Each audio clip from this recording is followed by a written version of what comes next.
ये वेदर भी इतना चेंज होता है, कभी ठंडा कभी गर्म, तो इसमें हम अपने आप को तो चेंज कर लेते हैं। जब विंटर सीजन आता है तो हम क्या करते हैं, हीटर चला लेते हैं, गर्म पानी पीते हैं, ब्लैंकेट निकाल लेते हैं। वहीं पे जब समर सीजन आता है तो हम क्या करते हैं, टेम्परेचर डाउन करने के लिए कभी एसी चला लेते हैं, फ़ैन चला लेते हैं, ठंडी पानी पीते हैं। तो इस तरह से हम अपने आप को उस सीज़न के अनुसार चेंज करते हैं।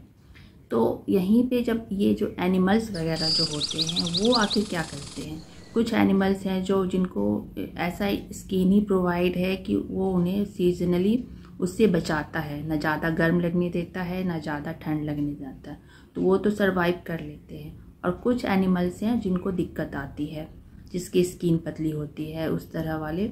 और जहाँ खासकर बहुत ठंड पड़ती है और बहुत गर्मी पड़ती है, तो ऐसी जगह में कुछ एनिमल्स जो होते हैं उन्हें अपने आप में कुछ ज़्यादा ही चेंज लाना पड़ता है, कुछ अलग कंडीशन में जाना पड़ता है। तो आखिर ये लोग क्या करते हैं, इसी के बारे में जानेंगे।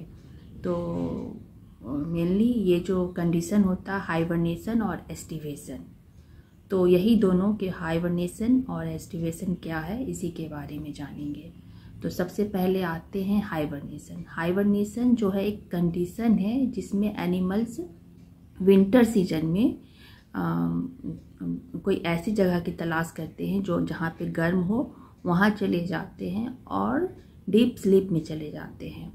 और उनका मेटाबॉलिज्म जो होता है स्लो हो जाता है, और जिसमें वो खाना ना के बराबर खाते हैं, और वो करीबन 1 वीक 2 वीक या 3 वीक 6 मंथ के अबाउट वो सो जाते हैं।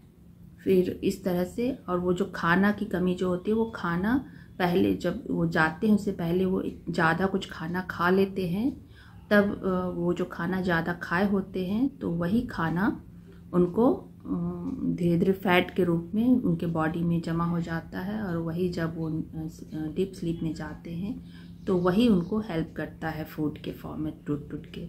तो इस तरह से वो हाइबरनेशन में चले जाते हैं। हाइबरनेशन को हम विंटर स्लीप भी बोलते हैं या शीत निद्रा। हाइबरनेशन में mostly fishes, tortoise, frog, bears और रैट्स, कुछ जो मेमल्स हैं, कुछ मतलब वैसे टाइप के एनिमल्स ज़्यादा जाते हैं। तो ये हो गया हाइबरनेशन, और इस तरह से वो अपने आप को ठंड से बचा पाते हैं। अब है एस्टिवेशन। तो एस्टिवेशन भी जो होता है ये समर से बचाने के लिए होता है। तो ये जैसे जूलॉजी और बॉटनी, प्लांट्स और एनिमल्स में अलग अलग होता है। प्लांट्स में भी एस्टिवेशन होता है जो कि सेपल्स और पेटल्स के अरेंजमेंट में होता है। जो जब कली निकलती है, बर्ड होती है, उससे पहले जो अंदर का जो सेपल्स, उसके जो पेटल्स लीफ होते हैं, उसके अरेंजमेंट में चेंज आता है। तो ये हो गया प्लांट्स का, जब समर सीजन में ज़्यादा होता है तो ये प्लांट्स के लिए है। और वहीं पे जब एनिमल्स ऑर्गेनिज्म है तो उसमें एस्टिवेशन जो होता है, इसमें ये स्लीप में चले जाते हैं, समर स्लीप में चले जाते हैं। तो ये हो गया एनिमल्स के लिए।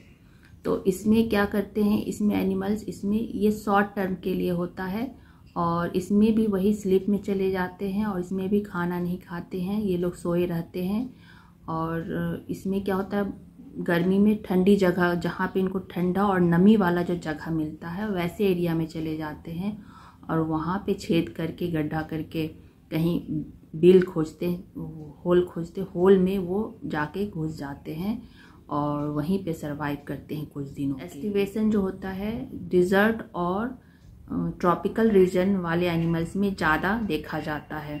जहाँ वहाँ बहुत ज़्यादा गर्मी पड़ती है, तो वैसे वहाँ पे के जो एनिमल्स होते हैं वो इस तरह में चले जाते हैं, एस्टिवेशन में चले जाते हैं। तो ये एस्टिवेशन में मेनली जो ये होता है, ये कोल्ड ब्लडेड वाले जो एनिमल्स होता है, जैसे कि रेप्टाइल्स है, फ्रॉग, स्नेल्स, अर्थवॉर्म, ये सब में इंसेक्ट, ये जो इंसेक्ट सब हैं, ये सब ज़्यादा एस्टिवेशन में चले जाते हैं अपने आप को गर्मी से बचाने के लिए समर सीजन में। तो ये हो गया एस्टिवेशन। नॉर्मल वे में हम देखते हैं कि ये जो मॉस्किटोज़ होते हैं, अगर आप लोगों ने ध्यान दिया होगा तो आप लोग ने भी देखा होगा कि जब बहुत ही ठंड आ जाती है, हम लोग के अनुसार जब लगता है कि बहुत ठंड है, तो उस टाइम में हम देखते हैं कि मॉस्किटोज़ हमें तंग करना छोड़ देते हैं, कहीं चले जाते हैं। और वहीं जैसे जैसे टेम्परेचर बढ़ जाता है तो धीरे धीरे ये जो मॉस्किटोज़ वगैरह हैं फिर से आते हैं, फिर से हमें अटैक करते हैं। और इसी तरह जब बहुत ज़्यादा समर सीजन, बहुत ज़्यादा गर्मी पड़ने लगती है, तो उस समय भी ये जो मॉस्किटोज़ हैं हमें नहीं बाइट करते, कहीं दूर चले जाते हैं। हमें लगता है कि चलो अब तो मच्छर चला गया, अब हमें नहीं काट रहा है। लेकिन वही फिर थोड़ा सा नॉर्मल टेम्परेचर आता है तो फिर से मच्छर ये जो मॉस्किटोज़ अटैक करना शुरू करते हैं। उसके बचाव के लिए हम कुछ करने लगते हैं। और भी ऐसे बहुत सारे इंसेक्ट हैं जो हमें नहीं दिखते। तो मुझे लगता है कि ये सब इसी तरह कहीं हाइबरनेशन या एस्टिवेशन में चले जाते होंगे और हमें इससे बचाव मिलता है, ऐसा मुझे लगता है। आप लोगों को क्या लगता है ज़रूर बताएं। Thank you, have a nice day.